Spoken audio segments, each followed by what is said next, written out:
O mais curioso é que eu comecei a estudar design gráfico já sabendo mexer no Photoshop. Mas o fato de saber mexer no Photoshop não me fazia uma designer. O primeiro passo que eu precisei tomar na minha jornada para virar freelancer foi estudar design gráfico. Estudar os fundamentos de design, tipografia, o uso das cores, para que eu pudesse fazer uma boa construção. Quando você tem apenas o domínio da ferramenta, fica muito difícil você desenvolver um criativo que realmente comunique a mensagem que você deseja passar. Você acaba escolhendo as coisas de maneira intuitiva, escolhendo essa fonte porque acha bonita, aquela imagem porque gostou, aquela cor porque você acha legal. Mas no design gráfico a gente sabe que é muito diferente. Para fazer uma boa construção, nós precisamos de um motivo para colocar cada elemento e, claro, todos os princípios nos ajudam a desenvolver um design com propósito e talvez essa seja uma dificuldade sua agora. Como posicionar cada elemento, como alinhar cada elemento, tudo isso faz parte dos fundamentos de design e a gente aprende para poder aplicar. E eu não tinha condições de pagar por um curso, fazer uma faculdade na época. Então o que eu fiz foi estudar através do YouTube e através de livros de design. A vantagem de estudar dessa forma é que você não investe dinheiro de fato, você apenas usa o conteúdo que está ali na internet.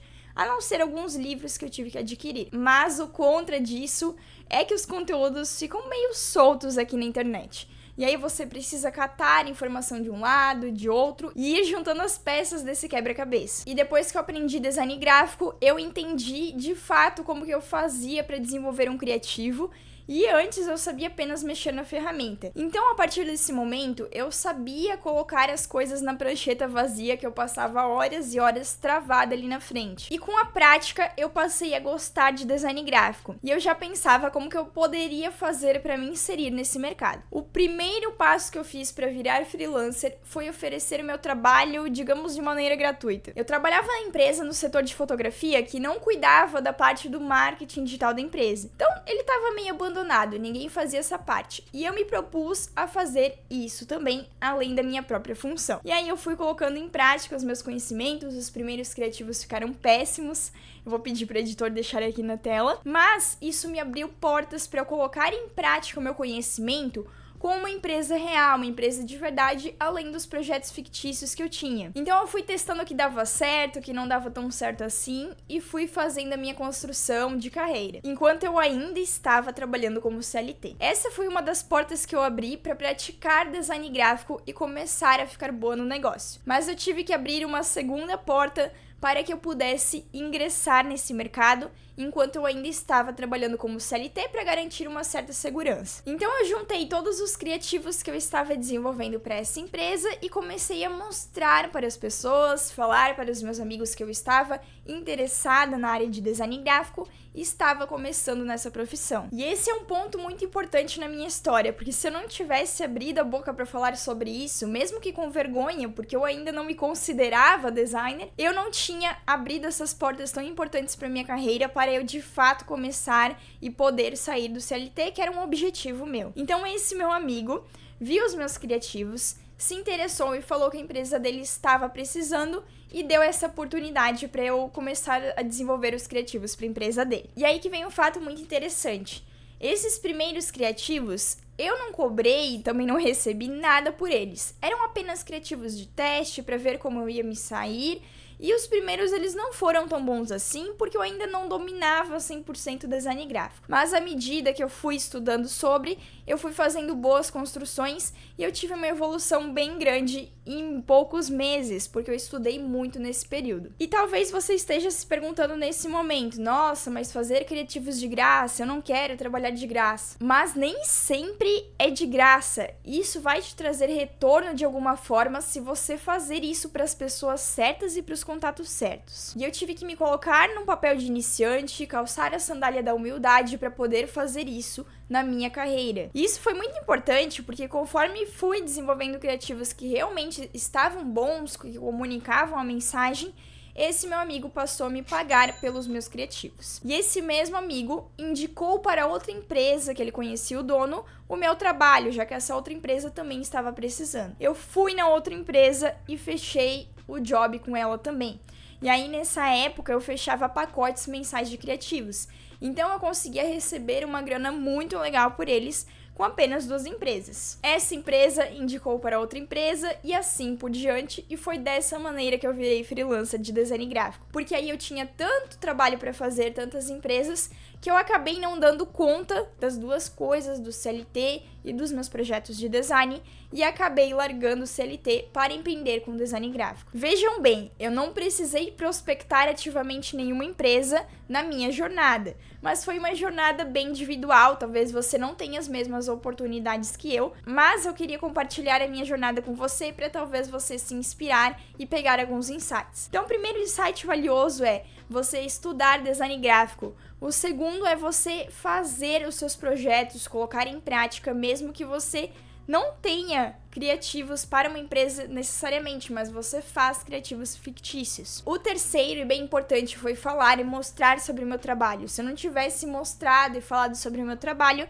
talvez eu não teria tido essas oportunidades. O quarto foi fazer projetos de graça, mas na verdade eu não estava fazendo de graça, eu estava recebendo um retorno pela indicação dos meus trabalhos. Vejam como todos os passos foram encaixando, mas não foi questão de 1 mês, 2 meses que eu consegui sair do ponto A para o ponto B. Eu precisei de longos meses, um longo período, para que eu fizesse toda essa construção da minha carreira. E talvez isso seja um grande problema para você e para outras pessoas que estão querendo começar a trabalhar como freelancer de design gráfico. A expectativa é começar no primeiro mês com uma carteira de clientes com 10 clientes já, com pacotes mensais. Mas na verdade não é bem assim que acontece. Começamos com 1, tentamos fidelizar esse único cliente que temos, precisamos realizar um bom trabalho para essa empresa, para que ela tenha confiança para indicar para algum amigo, precisamos nos colocar à disposição para fazer reuniões, conversar com esses clientes. Se estão te chamando para conversar presencialmente, vá. Talvez essa seja a sua única oportunidade. É muito importante que você abra o seu coração e abra as portas para as oportunidades. Às vezes a porta está ali na sua frente e você não quer abrir. Então é muito importante a gente ter essa consciência de que no começo é difícil, no começo leva tempo, mas as coisas vão se encaixando ao longo dos meses. Se você quer virar freelancer de design gráfico e receber um bom retorno por isso, é imprescindível que você estude design, que você tenha um bom portfólio, porque as pessoas elas não vão te contratar sem um portfólio. É por isso que os meus primeiros projetos eu já fiz para a empresa que eu estava trabalhando, já que me deram essa oportunidade. Mas caso eu não tivesse tido a oportunidade de desenvolver os projetos para aquela empresa, eu teria que construir projetos fictícios para que eu pudesse mostrar esses trabalhos para aquele meu amigo, que foi a primeira pessoa que me deu a oportunidade. Caso contrário, sequer ele me contrataria sem saber o tipo de trabalho que eu estava realizando. Então é muito importante que você estude design e tenha um bom portfólio. O mercado está repleto de designers, isso você já deve ter notado. Só que são poucos desses designers que realmente fazem um bom trabalho e que estão recebendo por isso. Então, se você estudar bem e saber o que está fazendo, praticamente não tem concorrência para ti, porque tem muita empresa precisando do teu trabalho. Como o mercado de design gráfico não precisa da faculdade, não é que não precisa, mas ela não é obrigatória, é muito fácil da gente conseguir ingressar. Você pode ver que com poucos passos eu fui entrando, mesmo que demorou um pouco mais de tempo. Mas se eu tivesse que fazer uma faculdade, aí já teria demorado bem mais para começar a ter retorno financeiro, porque dessa forma eu teria que esperar 3, 4 anos para começar a admitir os primeiros clientes e começar a ter retorno financeiro. Então é muito importante que você aproveite isso ao seu favor e desde os primeiros estudos que você tem, as primeiras práticas, você já encontra oportunidades para você atender clientes reais. E aí, designer, me conta qual insight você teve com a minha jornada. Se você já está na área de design gráfico, me conta se sua jornada como freelancer foi parecida. Eu vou ficando por aqui. Agora eu vou deixar na tela 2 vídeos para você continuar aprendendo design. Um beijo e até a próxima!